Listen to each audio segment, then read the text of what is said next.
Isso, galera, tudo bem? Sejam bem-vindos ao aula online, né? Aula ao vivo, desculpa, aula ao vivo aqui. E eu sou o Tatá, professor de Física C. Eu vou trabalhar com vocês a parte de Física B e C. O professor Fantin vai trabalhar a Física A. E o que engloba Física C, Física B e Física C. Física B vai ser toda a parte do que se refere ao ensino segundo ano do ensino médio. Termologia, calor, temperatura, ondulatória, ótica, então isso vai estar na Física B. Física C é a matéria referente ao terceiro ano, a parte de eletricidade, eletromagnetismo, corrente elétrica, aí o pessoal já faz umas caretas assim, né? Começa a ser já meio traumatizado. Então, minha primeira proposta, sempre como professor de física, é que vocês rompam um pavor que tem da disciplina. Para ver assim, porque a prova de física é a prova mais fácil do vestibular. Por que ela é a prova mais fácil do vestibular? Porque o assunto de física ele é puro. Se você sabe uma questão de eletrodinâmica, você sabe a questão de física. Você não precisa saber outras coisas a respeito disso. Diferente de uma prova de geografia, que às vezes engloba um monte de coisa na mesma questão. Então, uma prova de movimento retilíneo uniforme, ela é pura, é só sobre aquele assunto.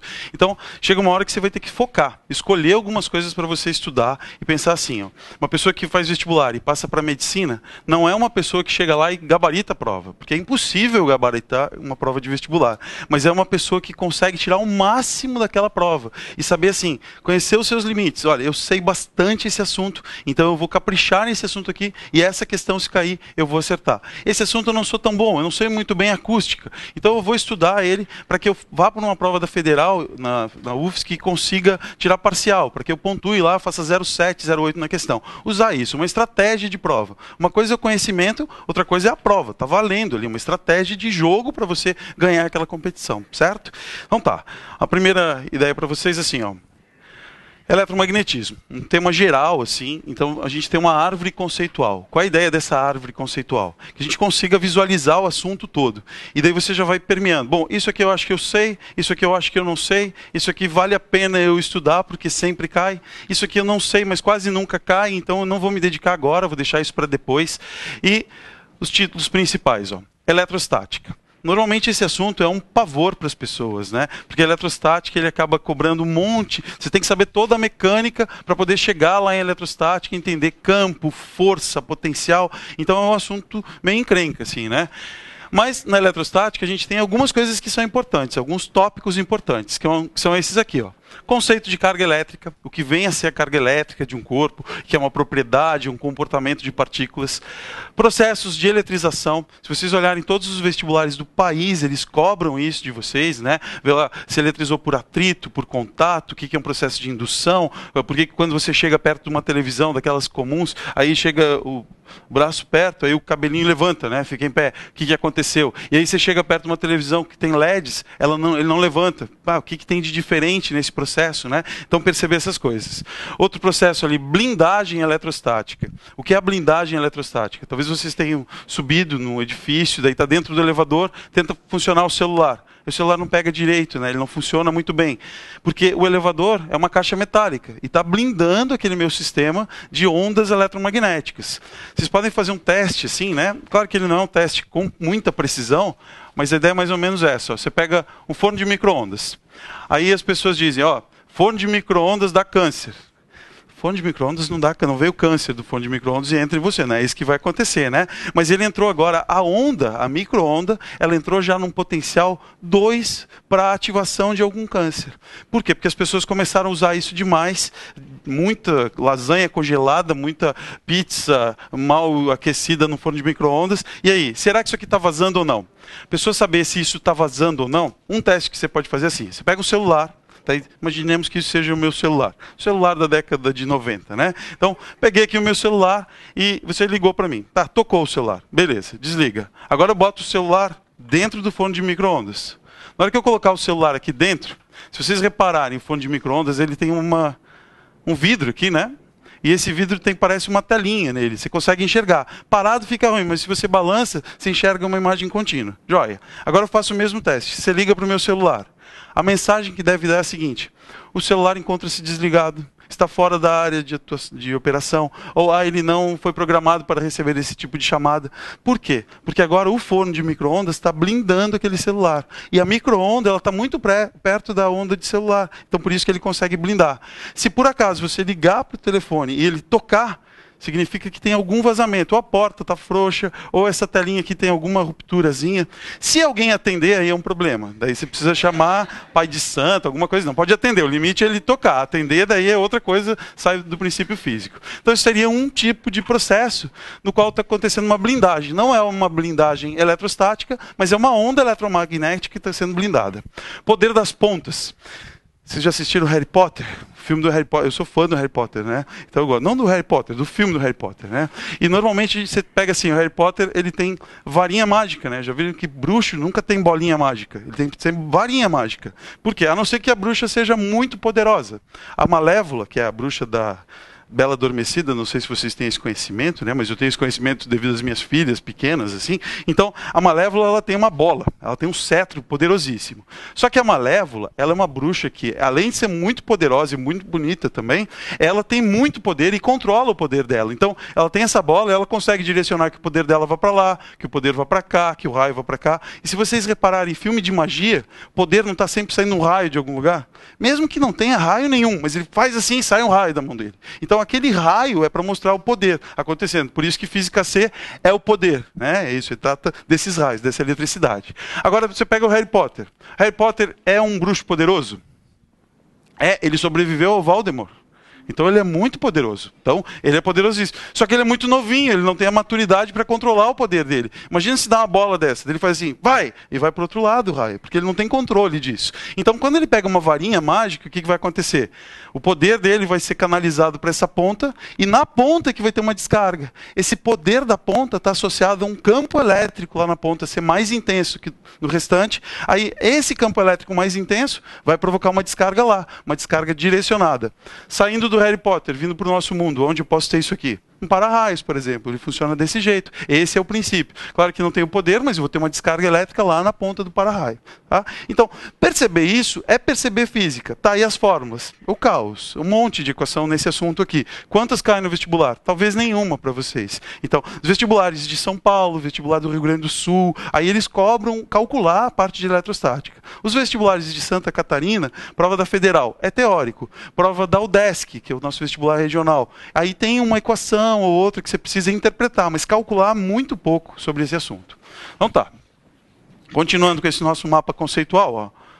A parte de eletrodinâmica. Aí sim, eletrodinâmica, o nosso mundo visível aqui, a gente vive em função de eletrodinâmica. Quanto você vai pagar de energia elétrica no final do mês? Como que ligou aqui, queimou uma lâmpadazinha, por que uma apaga e a outra não apaga? Se eles estão no mesmo circuito. Então, de que forma eles estão associados? Algumas coisas importantes para saber. Está aqui, ó. Conceito de corrente elétrica, resistência elétrica, tensão elétrica, corrigir coisas assim. Você queimou o chuveiro, você vai lá numa loja e pede. Queria comprar uma resistência, porque o meu chuveiro queimou. Resistência vai ser uma propriedade. Você teria que falar para ele o resistor. O resistor é que vai ser o aparelhinho. Se você vai numa loja de material, casas da água, ou então 1001, o pessoal de fora não sabe o que é isso, é uma loja regional, né? Então, o que acontece? Você vai lá nessa loja, o que vai acontecer? Ele vai te vender um resistor, uma resistência. Se você for numa eletrônica, o vocabulário na eletrônica ele é melhor. Aí você pede a resistência e o cara te corrige. Não, é o resistor que o senhor quer, né? Ele vai corrigir. Circuitos elétricos, entender uma instalação residencial, associação de resistores em série, em paralelo, pisca-pisca, como ele funciona. Aí tem umas mangueiras, parece uma mangueira, né? Mas na verdade não é uma mangueira, vai passar energia em paralelo naquela associação. O que mais? Consumo de energia. Como que a sua conta deu lá 250 kWh no final do mês. E aí, no outro mês, deu 200 kWh e saiu mais caro, né? Você vai diminuindo o consumo, mas vai aumentando o custo da energia. Perceber essas coisas assim. Perceber por que o sistema internacional ele é um sistema utilizado bastante, né? Para medir alguma coisa ou outra em laboratório. Agora, se pensar assim, ó, durante quantos segundos no mês você toma banho? Não dá para chegar nisso, né? Porque segundo é uma unidade muito pequenininha, devo chegar num número muito grande. Fala, quantos minutos eu tomo banho por mês? Melhorava um pouquinho. Mas se eu falar, ó, fico 10 horas por mês tomando banho. Então, sim, 10 horas é um bom valor. Por isso que a unidade vai ser um misto quilowatt e o hora junto. É a unidade usual. Geração, distribuição de energia elétrica. Então, desde onde a energia foi produzida até chegar na nossa casa, qual o caminho, né? Aí vai ter um transformador no meio do caminho, a fiação mais grossa, mais fina. Perceber esse tipo de coisa. Certo? Vocês vão ter acesso a esses slides, fiquem tranquilos assim, não é para anotar nada agora, né? Magnetismo agora, o que se estuda no magnetismo? Ímãs e o magnetismo terrestre. Quais os ímãs que a gente pode ter? Eu posso ter o ímã permanente, posso ter um ímã artificial, o Himalaia, não, o Himalaia é outra coisa, né? Então eu posso ter um ímã artificial ou então eu posso ter um eletroímã. O eletroímã entra no outro capítulo. Magnetismo terrestre, a gente entender como que uma bússola funciona. Eu uso uma bússola para me posicionar em cima da Terra, né? Uma aproximação, uma boa aproximação, mas é uma aproximação, certo? Outro tópico, agora, ó, eletromagnetismo propriamente dito. Se vocês repararem, eu coloquei o título inicial como eletromagnetismo, né? Tinha uma divisão antiga, assim, que era eletricidade e magnetismo e eletromagnetismo, tudo separado. O nome principal é isso, porque todos os fenômenos estão dentro do mesmo pacote. Os fenômenos elétricos e os fenômenos magnéticos pertencem ao mesmo campo de estudo, ao mesmo ramo de estudo da física, que é chamado eletromagnetismo. Mas aqui tem uns capítulos importantes para a gente saber, ó. Como funciona o eletroímã. Isso aqui foi a liberdade do ser humano agora, porque antes do eletroímã eu tinha um ímã natural, que a Terra me fornecia um minério de ferro, uma magnetita. Depois eu posso fabricar um ímã artificial, mas ainda estou limitado ao que a natureza me ofereceu. Quando eu faço um eletroímã, é uma corrente elétrica produzindo um efeito magnético. Então chega o eletromagnetismo. Força magnética, talvez vocês lembrem de regra de mão direita, né? Aí não sabe a mão direita, o que estala o dedo é a mão direita. Pronto, né? Está resolvido. Indução eletromagnética, como funciona? Se estrala as duas, daí complicou toda a vida, né? Então, indução eletromagnética, como funciona um motor elétrico, como é produzida energia numa usina hidrelétrica, termoelétrica, termonuclear. E dois nomezinhos importantes, Faraday e Lenz. Lei de Faraday e lei de Lenz, certo? Então tá. Vocês estão anotando alguma coisa, eu posso esperar, mas eu vou ter que passar aqui. Agora, ó, conceitos básicos. Isso no livro de vocês, na apostila de vocês, é Física C, unidade 1. Então vocês podem acompanhar, quem está com o livro ali, né? Quem está com a apostila, pode acompanhar isso. E que conceitos a gente precisa? Falei eletricidade, eletromagnetismo, eletro, esse é o nome que permeia o nosso assunto todo. Então eu preciso conhecer a estrutura da matéria. Uma ideia de modelo atômico. A dupla que dá aula para vocês, o Jack Chan, né? Eles dão aula para vocês, então eles vão trabalhar vocês a parte do átomo mesmo, o que está acontecendo. Mas a física precisa disso. Tanto que física e química chega no momento que elas se misturam. Tem o chamado físico-química, né? Um assunto que é assim. Por que é físico-química? Porque física é mais importante do que química, né? Tá certo? Senão seria químico-física, né? Mas tudo bem, tem que dar um crédito para os meninos também. Então tá, ó. Qual vai ser o nosso modelo atômico?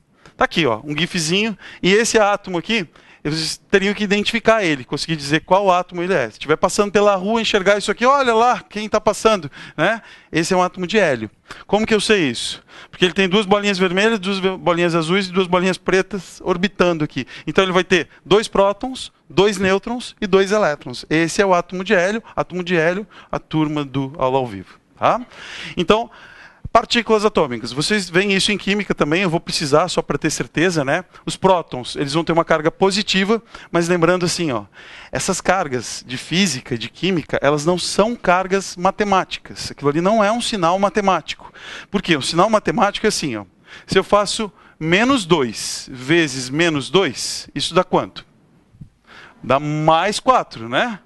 Então se eu pegar menos 2 elétrons e multiplicar por menos 2 elétrons, eu não vou conseguir mais 4 prótons. Não é assim que funciona. Não é esse o procedimento. Esse sinal é só para indicar um comportamento da carga. E tem outros sinais na vida que eles também são sinais que servem para indicação e não são sinais matemáticos. Serve só para débito ou crédito. Por exemplo, você tem uma conta no banco que você deve R$100. Aí você tem outra conta no banco que você deve R$20. Qual seria uma boa solução? Multiplica as contas para mim aí, ó, sem problema nenhum, vou ter mais R$2.000. Só que o que significa esse sinal? Que você está devendo, que você está devendo. Não posso multiplicar um pelo outro, não tem como fazer isso. A mesma coisa ali. Na hora que eu pego uma carga positiva, é uma convenção. A gente convencionou que a carga do próton é positiva, do elétron vai ser negativa, e o nêutron ele não possui carga elétrica, não possui comportamento. O que é carga elétrica, então? Quer ver? Carga elétrica de um corpo, se vocês estiverem andando pela rua e de repente alguém te pergunta, o que é carga elétrica? Você responde o que para a pessoa? Carga elétrica é um comportamento. Algumas partículas apresentam aquele comportamento e algumas partículas não apresentam aquele comportamento. Só isso, é uma propriedade da matéria. Tá? Não sei se vocês não perguntam essas coisas para vocês na rua, né? Para mim perguntam sempre, por isso que eu acho que é uma pergunta comum. Ah? Então, beleza. Ó, então, carga elétrica é isso, é um comportamento. Agora, vamos ver, ó, lei de Dufay. A lei de Dufay, ela é um princípio, é uma lei. Não se questiona a lei, né? A não ser no Brasil que se questiona algumas leis o tempo inteiro, mas lei é lei. Ponto. E é uma das coisas populares da física. Quer ver? Uma coisa popular na física é essa equação aqui, ó, E igual a mc². Já foi feita uma pesquisa mundial e as pessoas quase no mundo todo sabem e que isso aqui foi escrito por um cara meio maluco, que foi um gênio, mas não sabe o que representa, mas é um símbolo. Ah, isso aqui é alguma coisa que uma pessoa genial escreveu. E pertence ao ramo da física, todo mundo sabe isso. E a outra coisa que todo mundo sabe é isso aqui, ó, que os opostos se atraem. Então, cargas que têm o mesmo sinal provocam repulsão. Cargas que têm sinais diferentes provocam atração. Então, a gente tem uma figurinha aqui assim, ó. Se eu tiver um próton com um elétron, vou ter atração. Se eu tiver um elétron com um elétron, vou ter repulsão. Um próton com um próton, vou ter repulsão também. Certo? Isso gera alguns problemas para a gente. Eu desenhei antes assim, ó. Digamos que esse aqui seja um nêutron. Aqui eu tenho um outro nêutron. Aqui eu tenho um próton. E aqui eu tenho um outro próton. O próton repele o próton. E o nêutron faz o quê? Ele é neutro, né? Então, num primeiro modelo, ele é neutro. Se o próton está repelindo o próton, esse núcleo não deveria explodir? Mas o nêutron vai segurar de alguma forma. Então eu preciso criar mais um modelo. Esse modelo aqui não foi satisfatório para explicar isso. Então vai aparecer dentro dessas partículas aqui ainda outras partículas mais elementares, chamadas de quarks. Então a gente teria que pegar esse próton aqui agora, ó, e eu posso dividir ele em 3 pedaços, posso dividir esse nêutron em 3 pedaços, e a gente vai chegar nos quarks. Quando que a gente vai ver isso? Mais para o final. Quando chegar mais para o final do curso, aí vem a parte de física moderna, daí eu comento melhor sobre isso aqui. Alguns vestibulares cobram esse tipo de coisa. Então, por enquanto, aquelas são as partículas elementares e interessa isso para a gente. O que pode acontecer agora? Eu tenho partículas. Quando que os corpos estarão com carga elétrica? Então, eu posso ser assim, ó. O que vem a ser um corpo neutro, eletricamente neutro. Um nêutron é uma partícula. Agora, o que é um corpo neutro? Ele possui mesmo número de prótons e elétrons. Então, se eu pegar um corpo aqui, ó, ele tem carga positiva. Para cada carga positiva que ele tem uma carga negativa que acompanha. Então, esse corpo ele está eletricamente neutro. Quando que eu deixo ele eletrizado agora? Quando ele tiver números diferentes de prótons e de elétrons, certo? Como que ele vai conseguir isso? O nosso processo vai ser um processo de eletrização, não protização, né? Então você não vai colocar prótons no corpo, vai retirar prótons do corpo. Você vai retirar elétrons do corpo ou vai adicionar. Então, o número vai ser diferente de prótons e elétrons, mas o motivo é esse. Assim, a gente vai mexer na quantidade de elétrons. Ou eu adiciono ou eu retiro esses elétrons, certo? Agora vai acontecer isso aqui, ó. Para ele ficar positivamente carregado, ele possui mais prótons que elétrons. Qual o motivo para isso? Eu venho aqui, ó, e apago alguns elétrons. Pronto. Então ele fica positivo quando ele perde elétrons. Anote isso aí. É uma boa dica isso daí, né? É uma coisa importante. Porque essa é a pegadinha de prova. Então, positivamente carregado, ele possui mais prótons, mas o motivo, ele perdeu elétrons. E se ele for negativamente carregado? Possui mais elétrons. Qual o motivo? Ganhou elétrons. Então tá aqui, ó. Assim, tinha em equilíbrio, agora eu adiciono mais elétrons. Daí ele vai ficar um corpo negativamente carregado. Certo? Essa é a chamada pegadinha em prova. Não tem nada de pegadinha. É o conhecimento, o conteúdo que você tinha que saber para poder responder esse item, né? Então, beleza. E a vida segue, ó. Carga elétrica elementar. Qual a ideia da carga elétrica elementar? Por exemplo, você vai comprar arroz no supermercado. Você define quanto você quer comprar de arroz? Não? Não é você que define? É você que define ou não é você que define? É você que está em casa. É você que define ou não é você que define? Então, na verdade o que acontece é isso, ó. Quando eu pego o arroz, eu posso comprar 1 quilograma de arroz, não posso? Posso comprar 2 quilogramas de arroz? Posso. Eu compro quanto eu quiser, eu que defino. Posso comprar 5 quilogramas? Posso. Eu que sei. Mas eu não posso comprar 700 gramas. Porque não sou eu que defino. O cara que fabricou o arroz é que definiu isso para mim. Ou seja, ele já quantizou o arroz. Eu só posso comprar múltiplo de 1. Então, eu posso chegar em casa com 1,7 quilogramas de arroz? Só se furar o saco, né? Se não furar, senão não tem como. Então, 700 gramas eu não consigo. Então, a gente pensa que tem autonomia, mas não tem autonomia. Isso aqui é um evento quantizado. Subir escada. Vocês que determinam de que forma vai ser subido? Ó, eu posso subir 1 degrau. posso subir 2, posso subir 3, posso subir 10 degraus de uma vez. Agora eu posso subir 2,4 degraus? Eu subo 1, subo 2 e subo 0,4 bem rapidinho, né? Não tem como fazer isso.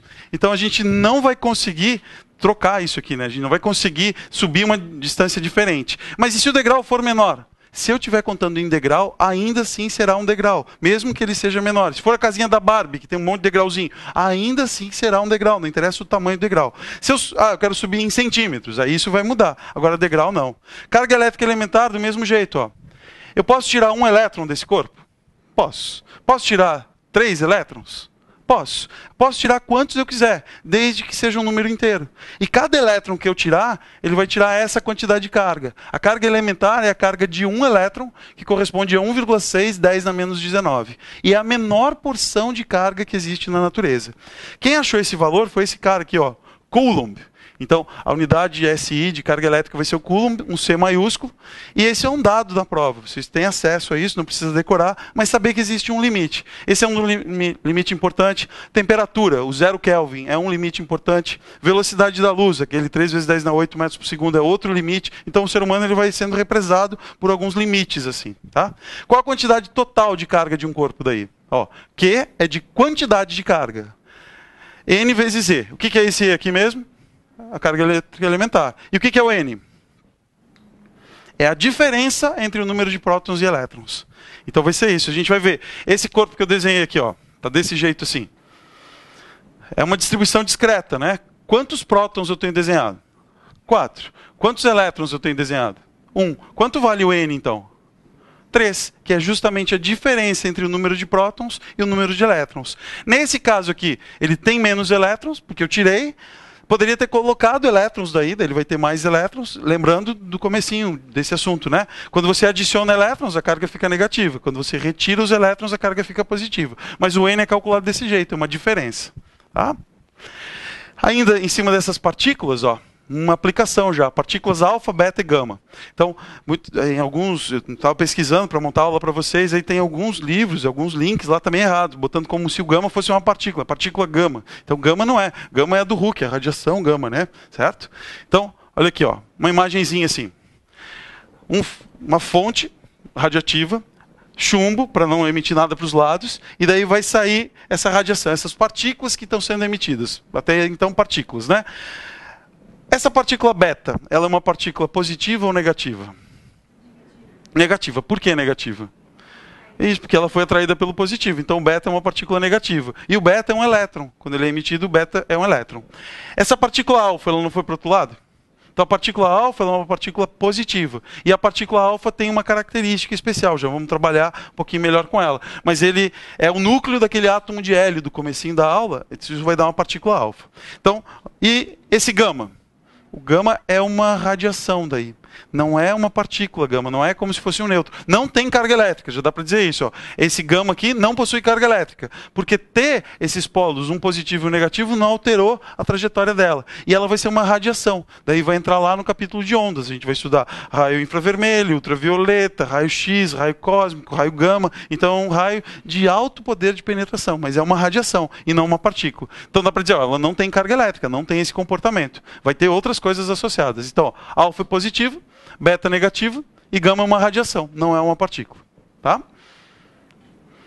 Veja que com uma coisinha, com um assunto bem pequenininho, assim, quase nada visto até agora, a gente já consegue responder questões de radiação, né? Já consegue ver isso. Isso é o que se chama de física básica. Perceber essas coisas é o conhecimento de física básica. Tá? Continuando aqui então, ó. Falei para vocês, ó. Peguei aqui um núcleo instável. A gente tem urânio 235, a massa atômica dele, ele tem 92 prótons. Aí ele é um núcleo instável. Núcleo instável, ele tenta se livrar do núcleo, do que está em excesso lá naquele núcleo. Então, ele vira o tório. Tório é o nome em homenagem ao Thor, que é o deus escandinavo, né? Tá certo? Bonito isso, não sei se isso é certo, né? Pesquisei na internet, né? Então, ó, então ele caiu, ó. Tinha 235, passou para 231. O que aconteceu com ele? Ele emitiu 2 prótons e 2 nêutrons. Então ele emitiu uma partícula alfa. O que vem a ser a partícula alfa? 2 prótons e 2 nêutrons. A gente pode mostrar essa partícula alfa como sendo isso. Ó. Ela equivale O hélio com 2 sinaizinhos de mais em cima. O que é esse hélio com 2 sinaizinhos de mais em cima? Eu peguei o átomo de hélio, que tinha o quê? 2 prótons, 2 nêutrons, e quantos elétrons ele tinha? 2. Então ele era um gás nobre aqui, né? Não se misturava com ninguém, quimicamente e eletricamente estável. Agora eu venho aqui e retiro isso. Seria uma forma de obter essa partícula alfa. E a outra forma de obter através de um decaimento radioativo, certo? Qual a carga elétrica da partícula alfa agora? Ó, carga elétrica, não é N vezes E. O E vale quanto? Vou ver se vocês estão bons de memória aí. Ou de cola, né? 1,6 vezes 10 na menos 19. Joia, então a gente sabe o E. E quanto vale o N para a partícula alfa? Quantos elétrons ela tem faltando para ela estar em equilíbrio? Eu não tirei 2 elétrons para ela virar partícula alfa, então o N vai ser igual a 2. Ou seja, a carga da partícula alfa vai ser 2 vezes 1,6, 10 na menos 19. Essa partícula vai ser positiva ou negativa? Pensa bem, ó, ela tem mais prótons do que elétron. Ela não tem mais elétron nenhum, inclusive, né? Então ela vai ser uma partícula positiva. Carga da partícula alfa, que é igual a 3,2, 10 na menos 19 coulombs. Isso seria um exercício já para vocês, né? A gente poder resolver. Oi? Pergunta aqui, ó, por que é 2? De onde saiu esse 2? Porque tinha 2 elétrons aqui, ó. E para ele virar essa partícula aqui, eu tenho que tirar os 2 elétrons. Então ele tem 2 prótons sobrando. Seria essa a ideia, né? O que ele tem de diferença entre prótons e elétrons é igual a 2. Tá? Quer ver um outro tipo de exercíciozinho? Rapidinho. Ah, não. Que já ficou para vocês, né? Meu nome é esse aqui, ó. Taírson. Meu Facebook é Taírson Almôndega, né? Porque a Almôndega é minha filha mais nova que botou assim. E o meu e-mail está aqui também, ó, taírson@hotmail.com. Qual a parte boa de se chamar Taírson? É taírson, alguma coisa vira um e-mail, né? Tá? Então, tá sossegado, vocês podem procurar, precisar tirar alguma dúvida, assim, certo? E no livro de vocês já tem uma primeira bateriazinha, tem uns 4, 5 exercícios ali que vocês já podem resolver, utilizando esses princípios todos. Tá joia? Beleza, então? Foi um prazer. Até o nosso próximo encontro.